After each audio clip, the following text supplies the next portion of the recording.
Thank you very much, Madam Speaker. I'm really happy also to weigh in into this motion and support this motion. Madam Speaker, on 26th of June, I had written to your office requesting us to do the same, to have a motion to discuss what we are discussing today.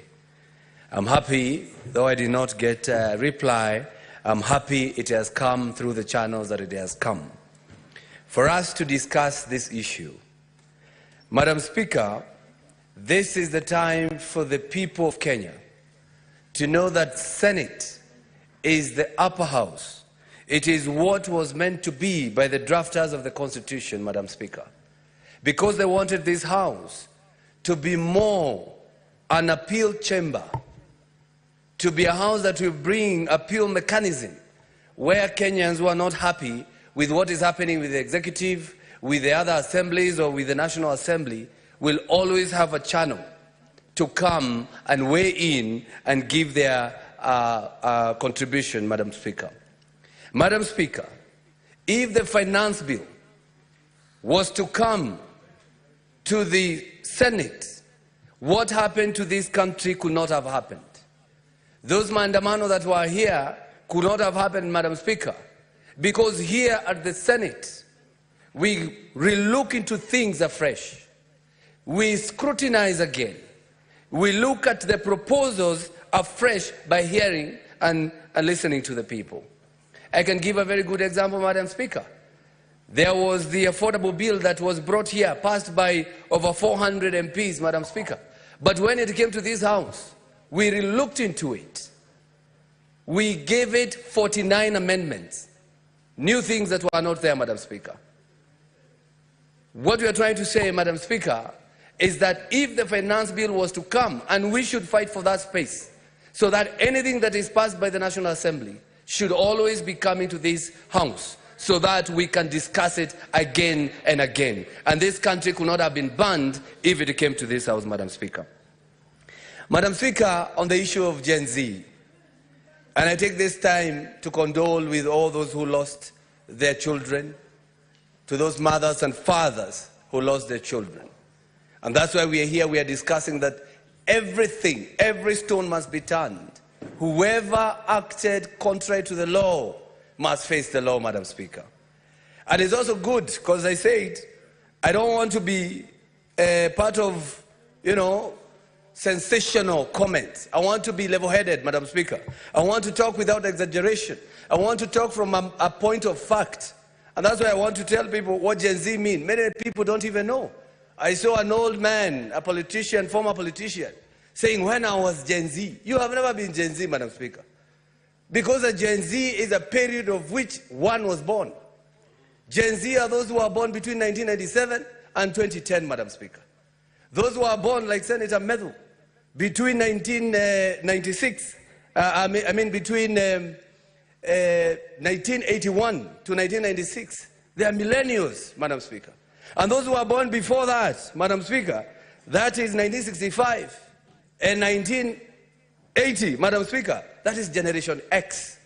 And if I was to go to our senior youth, Oburu Odinga, who was born, I think, in 1943, Madam Speaker, they are called the silent generation, Madam Speaker. And this is the generation that are created by American researchers. You are called at that particular, depending on what time you were born and what was happening at that particular time.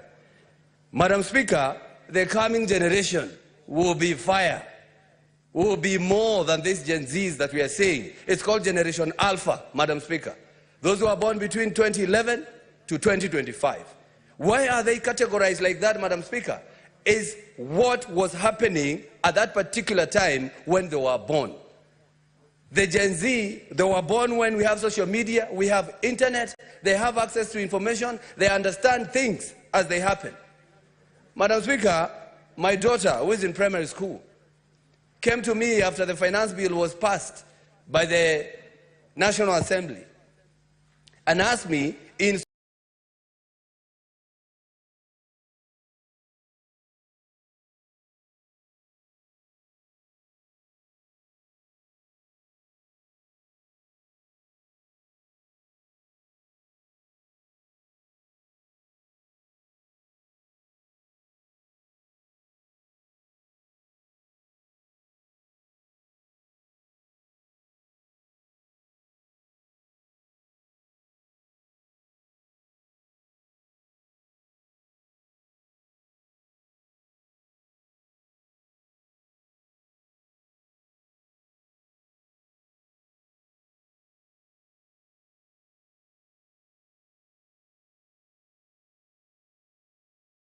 school, the classmates were asking, did your dad vote yes or no? And then I asked, what did you tell them? Already she knows that senators were not passing. As she said, senators were not voting for this finance bill.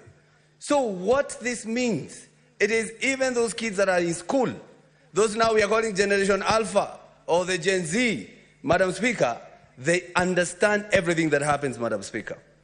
Madam Speaker, we said we need to talk to Gen Z. And the reason why I've given that definition is because when the president is talking to Gen Z, he must make sure he's talking to Gen Z.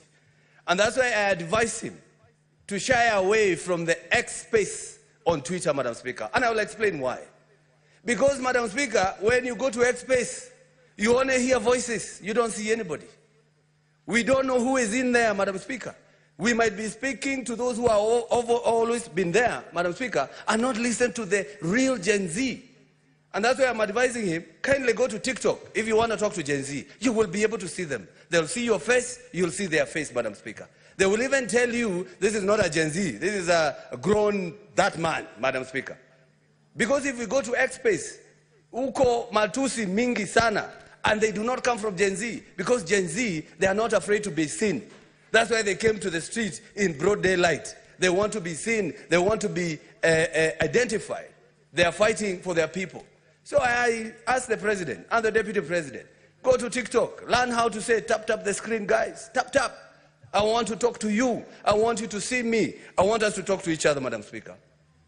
Madam Speaker, I want you to take a pen because we have to do some math. And this is the time that we as a nation, we should now start taking stock of what has been happening. What has been wrong, we say enough is enough. And that is the CDF, Madam Speaker. Mr. Speaker, when the former senator or the former member of parliament from as a constituency in Nyandarua, Mr. Karue, came with CDF, that was the beginning of devolution. What he was trying was to devolve services to the people. So when devolution came, CDF should have died a natural death. Because that is devolution. Madam Speaker, and it has been said here, can you imagine the government gives you money to go pay government? That is bursary. It gives you money to go pay a government school. And I want us to do the math, Madam Speaker. Take a pen, Madam Speaker. Every constituency in their CDF, they have over 50 million for bursary, Madam Speaker. If you multiply 50 million times 249 constituencies, 290 constituencies, Madam Speaker, you'll get over 20 billion Kenya shillings. Every county every governor has an education bursary fund, which they put between 200 million to 300 million. If you do an average of 300 million, multiply by 47 counties, you get again over 20 billion Kenya shillings. Over 20 billion Kenya shillings. That is 40 billion or 50 or 60. If you add the GAF, the women rep, they also have bursary. The president has bursary. The governor has bursary. We will